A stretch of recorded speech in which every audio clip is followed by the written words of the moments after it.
যুক্তরাষ্ট্রের পশ্চিমাঞ্চলীয় রাজ্য আইডাহোতে অজ্ঞাত বন্দুকধারীর গুলিতে ফায়ার সার্ভিসের ২ কর্মীর মৃত্যু হয়েছে। স্থানীয় সময় ২৯ জুন দুপুর ২টার দিকে পাহাড়ি অঞ্চলে আগুন নেভানোর সময় এ ঘটনা ঘটে। Kootenai County Sheriff Office Robert Norris জানান, কোর ডিএলএন শহরের কাছে উচ্চ ক্ষমতা সম্পন্ন রাইফেলের সাহায্যে আইন প্রয়োগকারী সদস্যদের ওপর স্নাইপার গুলি চালায়। স্থানীয় বাসিন্দাদের ওই এলাকা এড়িয়ে চলতে বলা হয়। সংবাদ সম্মেলনে তিনি বলেন, আমরা জানি না ঘটনাস্থলে কতজন বন্দুকধারী ছিল। বিভিন্ন দিক থেকে গুলি চালানোর শব্দ পাওয়া গেছে।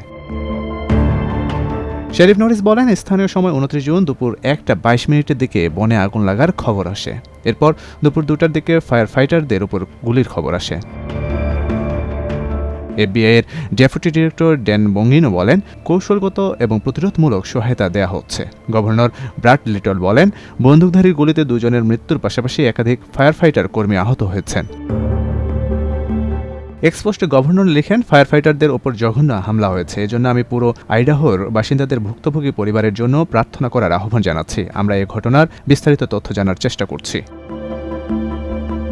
স্থানীয় বাসিন্দাদের সতর্ক করে তিনি আরও বলেন, যেহেতু পরিস্থিতি আরও ঘোলাটে হচ্ছে, এজন্য আইন প্রয়োগকারী সংস্থা ও ফায়ার ফাইটার কর্মীদের থেকে দূরে থাকুন এবং তাদের দায়িত্ব পালনে সহযোগিতা করুন।